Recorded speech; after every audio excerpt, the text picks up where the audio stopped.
Imagine this. It's your wedding day, the biggest moment of your life. And when you look out into the crowd, half the chairs are empty. Not because people forgot, not because of traffic, but because your own family refused to come. Why? Because of what you did to me.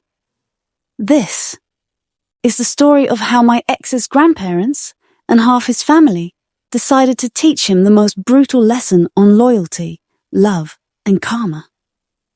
If you've ever wanted to see justice served in the pettiest yet most satisfying way, then smash that like button, subscribe for more stories like this, and buckle in, because this revenge tale is one for the ages.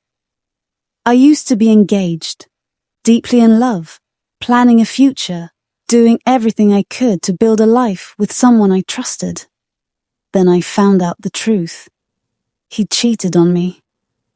Not only that, but after breaking my heart, he started dating one of my so-called friends.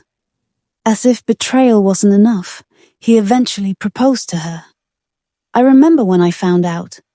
My chest felt hollow, like all the air had been punched out of me. My mind screamed, why wasn't I enough? While my body just froze, numb and cold. But here's the twist. Instead of being left completely alone, I found unexpected allies.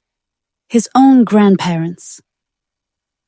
After the breakup, his grandparents asked me to stay with them for a while. They loved having me around, and even my dog brought them comfort and joy.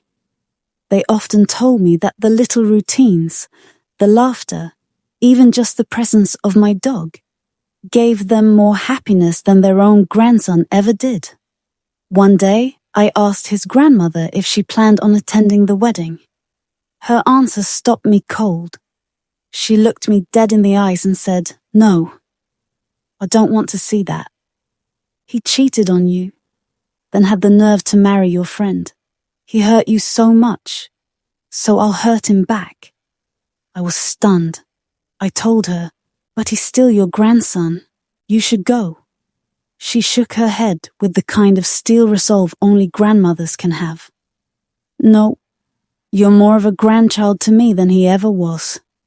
I've waited 2 years to get back at him for what he did to you, and this is how." That's when it hit me. Sometimes the most savage acts of revenge don't come from you. They come from people you never expected to fight for you. The wedding came, and while my ex and his bride were lightly stressing over guest lists and decorations, his grandparents and aunt were at an Easter egg hunt. Yep. Instead of celebrating his big day, they chose to spend time with family, laugh with kids, and even watch my dog. To them, he wasn't worth the trip. And trust me, this wasn't some small inconvenience. The wedding reception was in another state, at least a 4 to 6 hour drive. His dad even offered to pay for their plane tickets or personally drive them there. But his grandma? She refused. Flat out. "I simply don't want to see him happy," she later told me. "He deserves what's happened, and I'm proud to make him cry." Just imagine it. Your wedding day, and you're waiting, expecting to see the people who raised you, only for them never to arrive. I later found out the damage was even bigger than I thought.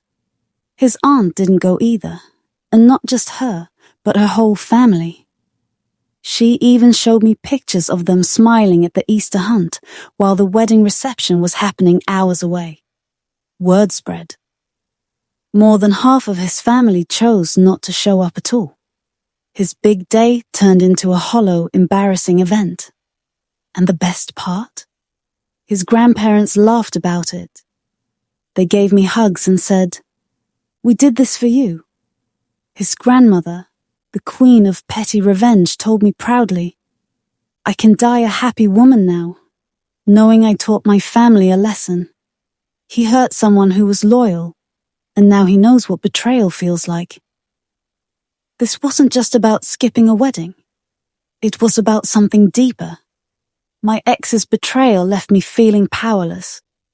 But watching his grandparents take such a strong stand, choosing loyalty, choosing me over him, gave me a kind of healing I didn't know I needed.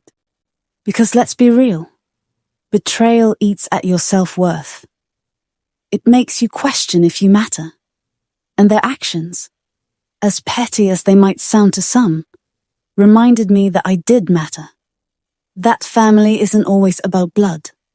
It's about who shows up for you when it counts. So here's the picture you need to imagine. At his wedding, my ex is probably looking around, waiting for his grandparents, his aunt, his cousins, expecting them to walk in any minute. The ceremony starts. Still no sign. The reception begins. Still no sign. By the time it's over, he's realizing the truth. They're not coming. They chose me over him. Meanwhile, his grandma is at home, sipping tea, smiling and saying, "I'm proud to make him cry." And the fact that she looked me straight in the eyes afterward and said, "I did this for you," was the cherry on top of the sweetest revenge sundae I could ever imagine. Sometimes karma doesn't wait decades. Sometimes it shows up wearing pearls, carrying a handbag, and wielding the most powerful weapon of all, family loyalty. My ex thought he could cheat, betray, and still have everything go his way. But in the end, even his own bloodline turned against him. If this story gave you goosebumps, smash that like button and drop a comment. Would you have skipped the wedding too?